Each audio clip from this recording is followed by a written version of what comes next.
Monsieur Alain de Benoît, vous êtes écrivain et journaliste français, spécialiste des questions internationales. Je vous remercie infiniment d'avoir eu la gentillesse d'accorder cet entretien à la radio francophone iranienne.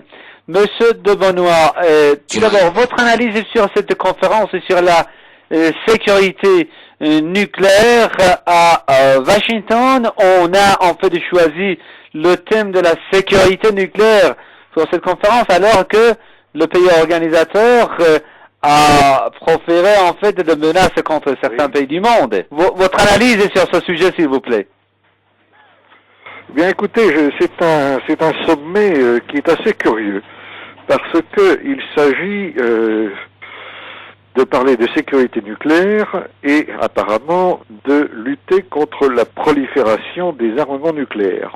Alors évidemment, la première remarque que l'on peut faire, c'est que ceux qui ne veulent pas la prolifération des armes nucléaires, ce sont ceux qui en possèdent eux-mêmes et qui ne veulent pas du tout y renoncer. C'est-à-dire qu'ils se donnent à eux-mêmes un droit qu'ils dénient aux autres pays, aux autres puissances.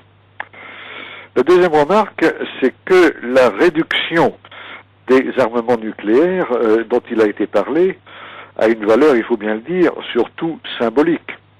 Lorsque l'on voit que les États-Unis d'Amérique et la Russie s'engagent à ne pas avoir plus de 1500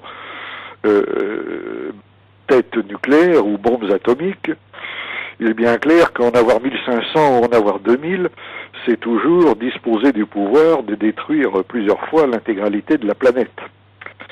Donc c'est surtout une valeur symbolique.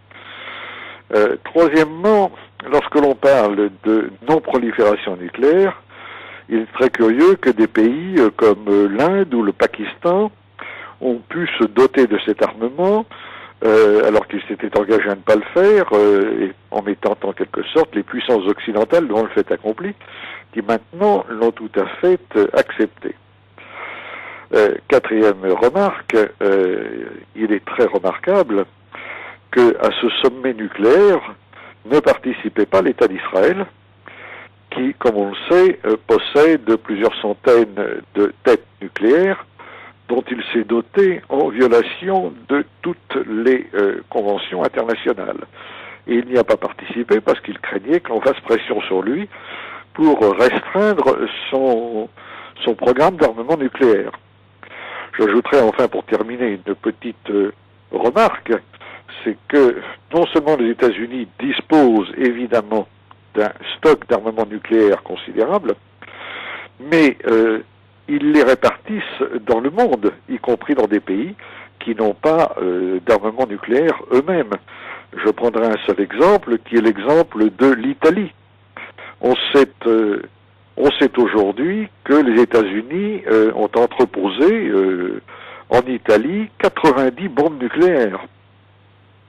50 sont déployées près de Pordenone et 40 près de Brescia. 400 autres bombes atomiques américaines sont déployées en Allemagne, en Angleterre, en Belgique ou aux Pays-Bas. C'est-à-dire que ces pays qui n'ont pas d'armes atomiques sont dépositaires sur leur territoire d'armements nucléaires américains. Oui, donc tous ces faits que je viens d'énumérer jettent une certaine lumière un peu étrange sur le sommet nucléaire. D'autant plus qu'il a été parlé aussi de sécurité nucléaire et l'hypothèse a été envisagée par des observateurs américains et même par des dirigeants américains que des groupes terroristes puissent fabriquer et utiliser une bombe atomique, ce qui fait sourire les spécialistes européens en tout cas, qui savent très bien que à l'heure actuelle, aucun groupe terroriste dans le monde n'est capable d'employer une bombe atomique parce que pour utiliser une bombe atomique, il faut évidemment disposer de moyens qui ne se ramènent pas à l'achat de plutonium ou d'uranium enrichi. Alors, il est très clair que le gouvernement américain, en organisant ce sommet nucléaire, a en réalité voulu sonder ses partenaires vis-à-vis de la politique de sanctions qu'il envisage de mettre en œuvre contre l'Iran en utilisant précisément le motif nucléaire.